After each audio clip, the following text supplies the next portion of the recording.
Assalamu alaikum. Good evening, everyone. My name is Mr. Ali, coming to you from the studios of ZMC Network on a Thursday, the 25th of February. Hope everyone is well. Hope you're keeping safe and adhering to the lockdown. We have now, towards the end, we are seeing the light at the end of the tunnel, and that is what today's show is all about. We're going to be discussing what the lockdown easing means for everyone and what the dates are that you need to put into your diary. So do not for one moment think that we can start start non-complying with all the rules and restrictions. But as always, I like to kick off by going through the latest cases that we have within Birmingham. So there is a continual decline that we are seeing. So last week we had a 30% decrease from the previous week. Let's see what is the data for this week. So this is for the week ending the 19th of February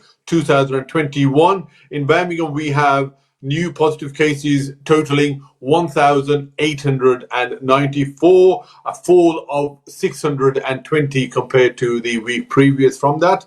And also in terms of rate per 100,000, it is 166 per 100,000 compared to the previous week of 255 per 100,000. So we are going in the right direction, and that's positive to see. And in terms of, as always, those wards that are in particular in the higher category are thus Soho and Victoria ward, which has 512 cases per 100,000, and that's because there are two separate isolated incidents which the Public Health England and the police are well aware, and they are investigating and trying to get to the bottom of it. Followed by Borsley Green, which has 323. After that, it is Warden, which has 301 cases per 100,000 population.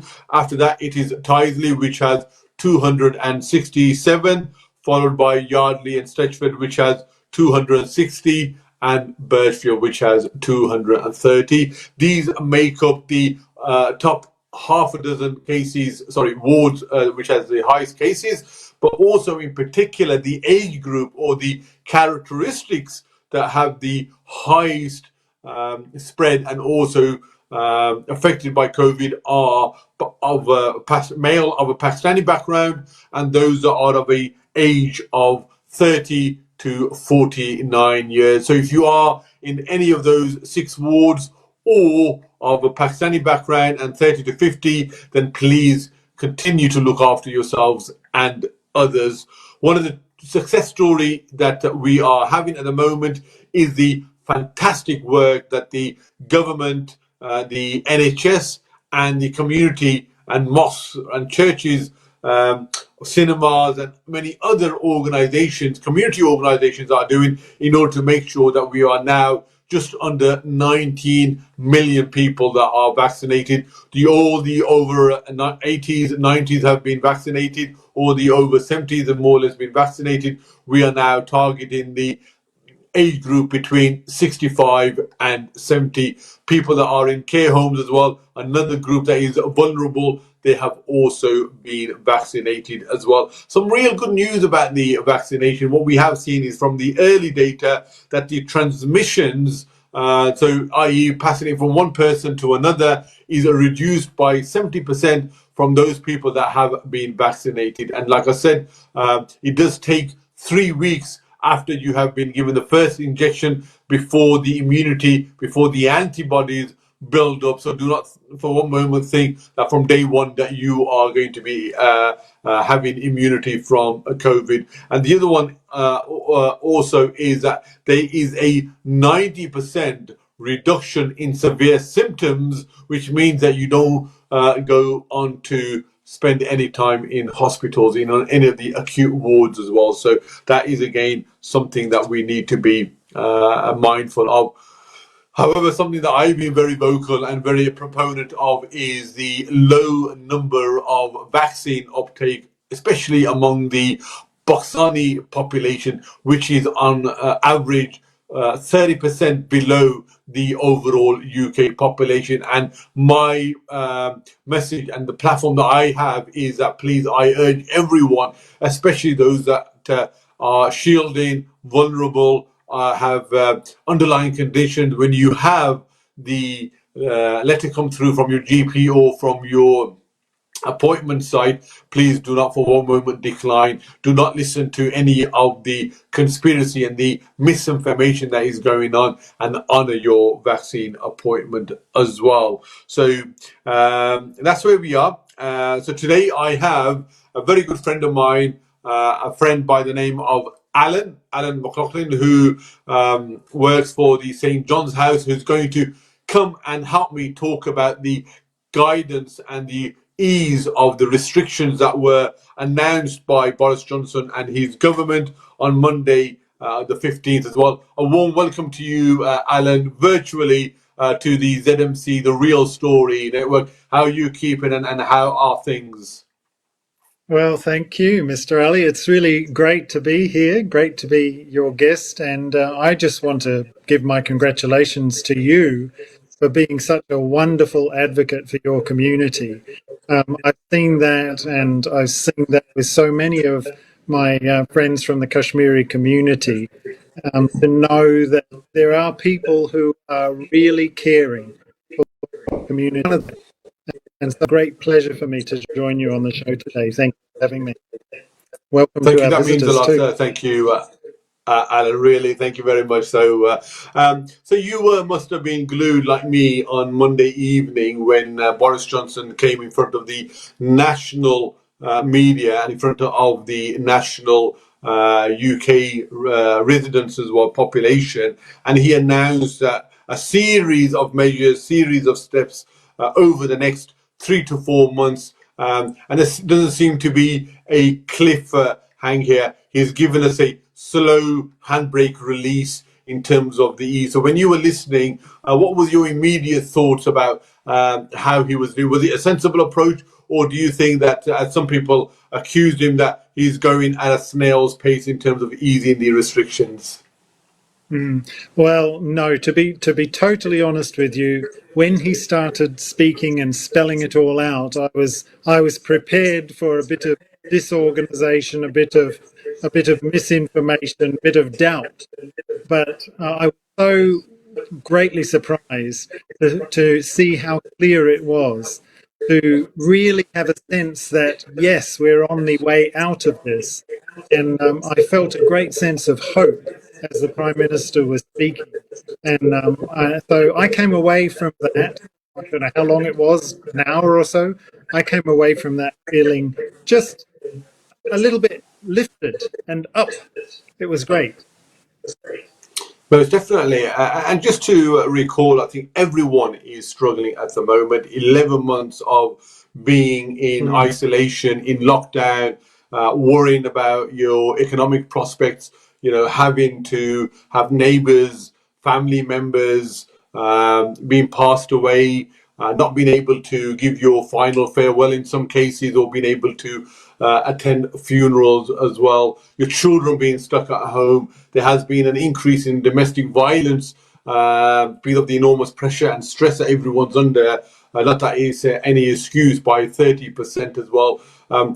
For me, I think everyone wants to have some sort of closure and to have a ease of lockdown. But for me, I would also advocate the slow step-by-step process that we have in, because this is our third lockdown, and we do not for one moment afford mentally, economically, personally to have a fourth one, because of the swiftness of the easing of restrictions. Yeah, that's really true. One of the things that, this kind of second thing I thought as soon as I came away from the Prime Minister's address was, first of all, elation, and then a little bit of concern, because I thought people are going to, particularly in our community, people are going to hear that and they're going to think, oh, it's all over, I can relax. And not worry about it at all. And that was my very next thought.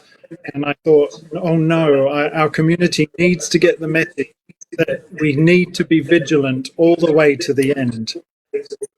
Absolutely. Well said, Alan. So let's kick off the show. A number of dates were given by Boris Johnson over the next few months. But let's start off with the first one that we are going to come to, which is the 8th of March, Monday the 8th of March. And we know the schools were asking for at least 3 weeks notice before they can allow the kids in to get their final preparations in. And a lot of kids are looking forward to meet up with their friends again, to have that one-to-one and physical teaching as well. Because I know I've got a couple of young kids, and this online learning isn't the same. It is difficult for them. I mean, what are your thoughts about children going back on the 8th of March? Well, one of the services that we give here at St. John's House is we support mothers who are homeschooling. And a number of mothers from our community join in with that and talk about their experiences. And it has been really difficult for them. I was talking to one of my students today, teach adult English, and he was telling me that he's a key worker and his children are going to school, but they're in a class with only 4 or 5 students, and they are just feeling so bored. They're missing their friends. And so the ones who are sending their kids to school are also looking forward to the other students coming back, because it'll just make life so much better for the children. I think the children are missing out all round, whether they're at school or whether they're at home living.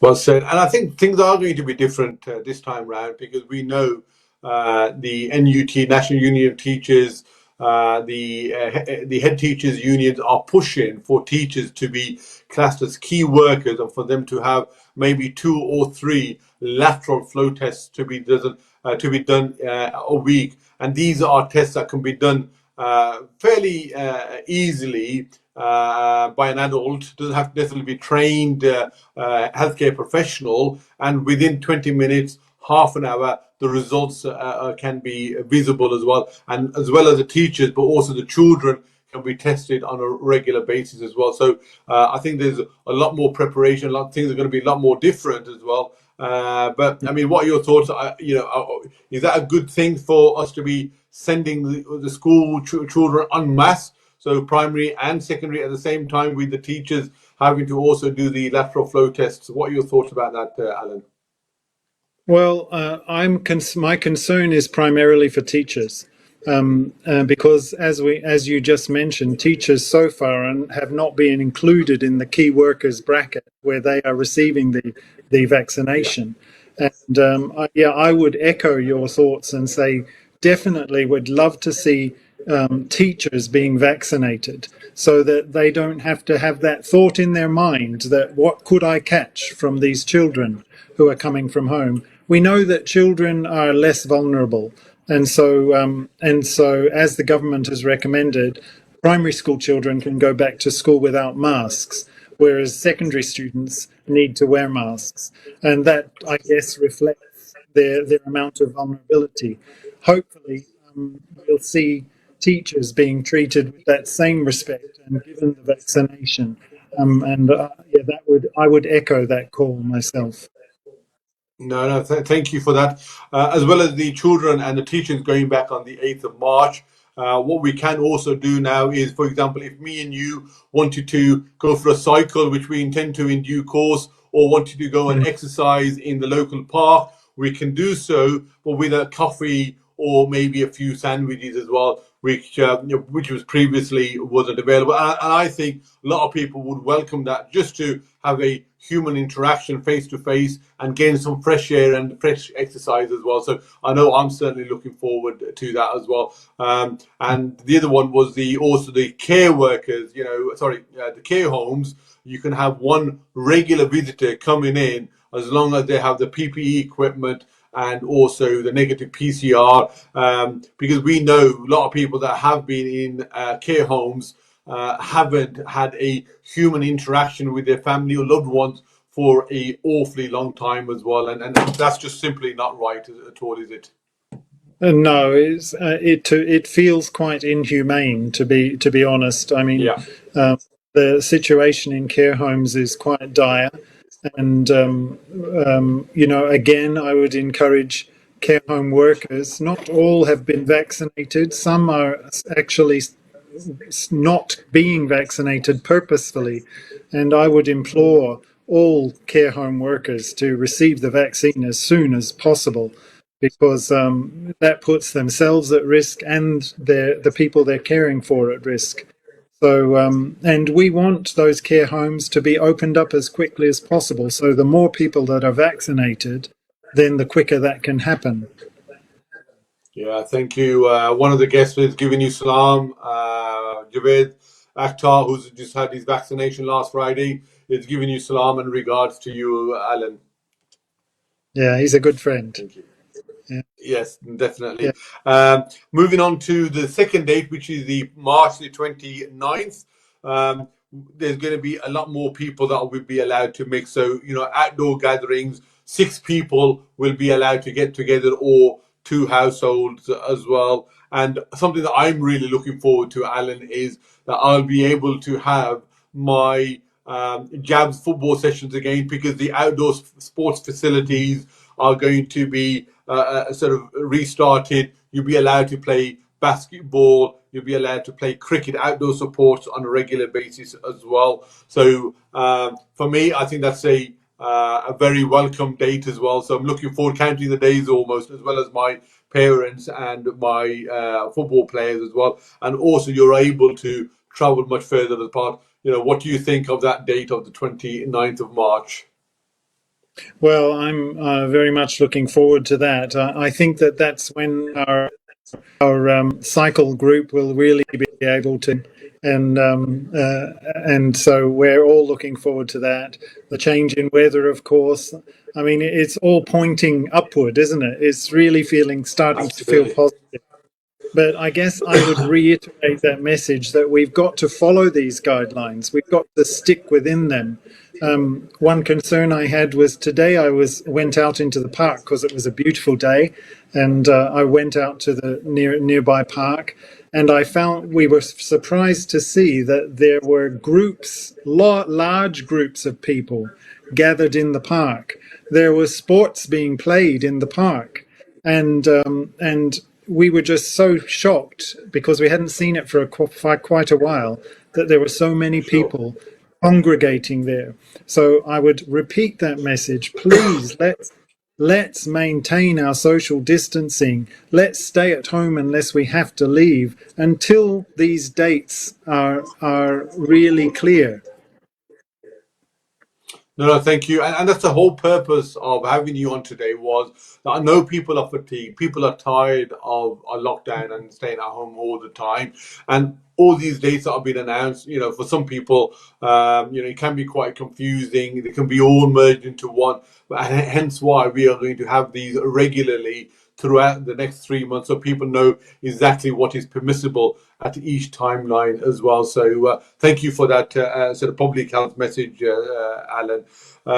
So we've talked about the March the 29th. The next big date after that, Alan, is the 12th of April, where, as you can see from both of our hairs as well, is slightly overgrown. And the barbers, the beauticians, non-essential shops will reopen as well. And for those of us that enjoy our shopping, we'll get a chance to go and do some shopping. And also, I used to be, not that you can tell from my physique, but I used to be a regular at the local leisure centre gym, having a workout. And I'm looking forward to that day as well, where we can go and exercise in my local leisure centre. Yeah, that'll be great. It's yes, I fully agree. I tried cutting my own hair the other day. I think it was a bit of a disaster. No, I'm But not brave enough. oh my goodness. Well, it was hanging in my face, and so I just got the scissors out and cut it straight across Just there. done it. My wife hasn't noticed yet, so it must be all good. Most definitely. So, is there anything in particular from the 12th of April, non-essential shops, that you are really looking forward to? Are you, is there a favorite shop or clothes or leisure center or even the barbers? Is there anything that you think, oh, yeah, that's the first thing that's on my bucket list? Yeah, definitely. We have personally our facility here where I live. we have been doing our shopping online for most of this year, and so we're looking forward to being able to go back to the shops. Hopefully, they won't be too crowded like they were before Christmas, which that's what prompted our decision not to use the shopping centres anymore, because they were becoming so crowded. And Absolutely. and so we started online. So I'm really looking forward to not having to do that anymore. To just be able to wander around a shopping centre again, won't it be great? Yeah, that's right. And it's these simple pleasures that we've not really experienced for over a year now, or coming up to a year, that people will really just, thinking, oh, this is a new experience. Almost like, when you go show a bit of snow to the Arabs, and they think, oh, this is a new, we've not seen this before. What's happening here? So it'll Yeah, be very similar to that, really. Another thing yeah, that I'm really looking forward to, Alan, is libraries, community centres, open. And I'm hoping that a lot of the hospitality trade that has been severely decimated because of the lockdown, that they'll be able to, serve food outside in an outside environment, like a takeaway service. So the 12th of April yeah, is also that date as well. And I know a lot of people have, stayed so withstood a long time. They haven't been able to get themselves married as well. The numbers are around 15 for the 12th of April as well. So I know there's some wedding halls that have had their phone just off the hook. People now booking weddings from 12th of April onwards. yes, yes. Yeah, well, one of the things I'm really looking forward to is we haven't seen our daughter who lives in London. We haven't Oh seen wow! her since the middle of last year. And Oh so wow! other than on the screen. And so we're planning to go for a weekend and spend a weekend with our daughter in London. So that will be lovely. I'm really looking forward to that. And I know I a think lot you'll of give her about. families are in the same I think you'll boat. give her about a half an hour hug, aren't you? Yes, it'll be lovely. Yeah, we're really looking forward to that. But the 12th of April is still not the time where St. John's House, where I work, can open. So we have to wait till the next one, which is the May date, and hopefully we'll be able to open. Sure. I've got a couple of points here that I'm going to just read out for you from people that are watching us on social media. I would urge all the community to get vaccinated when you get the call. We need to be scared of the virus and not the vaccine. Protect your family, friends, loved ones, and the NHS. Absolutely. Well said. And I know you've taken your vaccine, Mr. Akhtar. So, and also we know that 30% of the Pakistani population here in Al Rock are is lower than 30% compared to the national average as well. There's another person. Lockdown will only ease once all the population has been vaccinated. Absolutely. People are not Mm. adhering to social distancing, hand wash, masks, and sanitizing, which is why we have one of the highest infection rates in Alam Rock. We will not be able to have normal weddings or funerals. There will be limits. Yes, until the June timeline, which is the middle of June, where all restrictions are hoping to be off. Alan, thank you for taking time out from your busy schedule to come on the program to discuss these issues. We salute you. That's again a fantastic comment from someone who's listening on the social media. When the non-essential shops open, there will be an enormous rush, as most shops will be having sales on and getting rid of unwanted stock from last year. Absolutely, that's a good point actually. For Yeah. example, same with the 12th of April, trying to get an appointment in the local barbers, or the queues from the barbers will be, a half a mile long to say the least. And also, Alan, just for your information, on the 12th of April is when 13th of April, when the Ramadan will start. So you can imagine, that's a very hustle and bustling sort of month for us with all the Yeah. shopping that we have to do and food. It's a real fast family sort of environment. So I'm just hoping that people don't let their guard down during that month. Well, one of the things that I was so impressed about in our community last year during Ramadan and Eid was just how well the community responded to the restrictions. Yeah. It was wonderful. I remember I went for a walk with Javed Akhtar, actually, in the midst of that on the day of Eid. And it was just marvelous to see that the community was acting so sensibly. They recognized the need for caution, and they didn't kind of throw the rules out of the window. So I'm hoping that this year the restrictions will hopefully be a little bit less than they were last year, and that it will be a wonderful Eid. We're looking forward to it, and I certainly hope. Will we be in time for iftar party? Yeah, I Will we think be we will able do to a give iftar? small. So I think we'll be able to do a small one by the time Eid comes around the middle of May. Ah, I think we can get up to about 30 people. I think oh, that's enough. Last year we that's had enough. That's zero right. That's iftar right. party. No, most definitely. So I think also, possibly one of the options, if you want any bigger, is to maybe have a marquee or do a barbecue if the weather is okay. So no, most definitely. And the other sort of point was the taxi trade has completely collapsed with schools closed, airports closed, people working from home, and most non-essential shops closed. Drivers and transport have really been struggling to make a living. It's been horrendous, Yes. absolutely. And the other point was that barbers will no doubt put their prices up to about £15 because they've had it tough as well. So I hope they don't. I hope they don't try to take advantage of the situation by doubling their price, even if it's for a short gain. Well, the barber who I use, who's a brilliant barber, by the way, he did not put his price. He put his prices up a little bit, but not.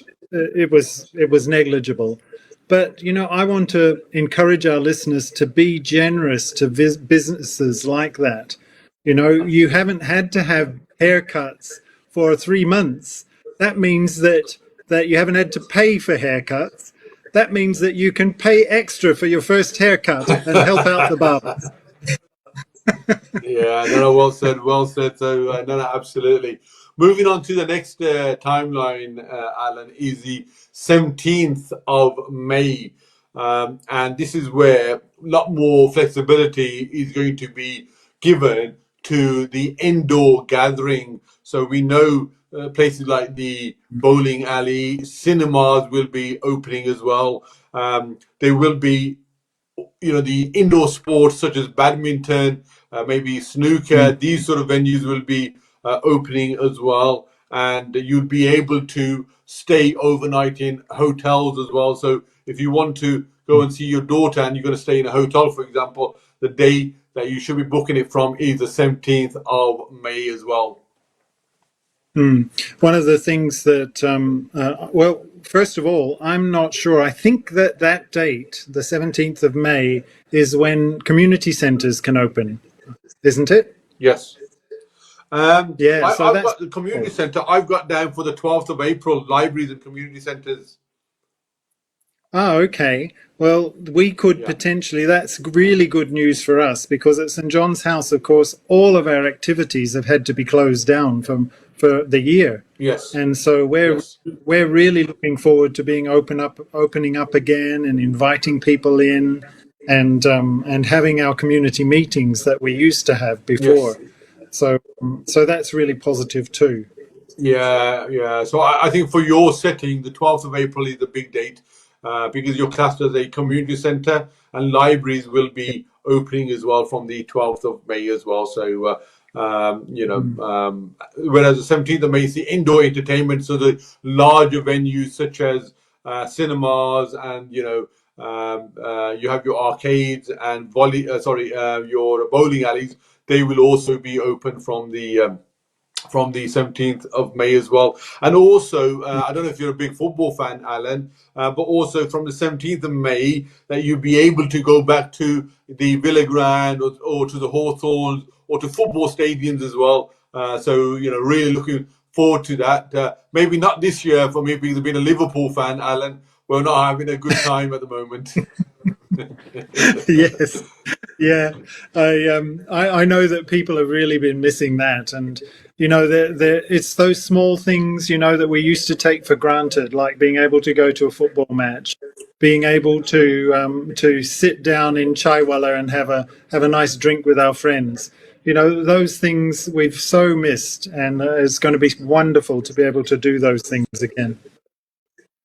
No, most definitely at all. And coming on to the final date now that was being given by Boris Johnson, which is the 21st of June now. So this is now at the middle of our summer. Hopefully the sun will be blazing. We'll have a fantastic summer 2021 as well. All legal limits on restrictions will be lifted, on social contact will be lifted. So you can go have, a typical Asian wedding, have over 1,000 people. If that's something that pleases you as well, there's no restrictions on outdoor or indoor. But I have to say one thing, Alan, this will all be dependent on the R rate, so what the infection rates are, what the vaccination numbers are, and also Yeah. if there are any hospital admissions, but also if there's any outdoor viral strain that may come through from, from one of the overseas countries as well. So I think we need to put that caveat in there.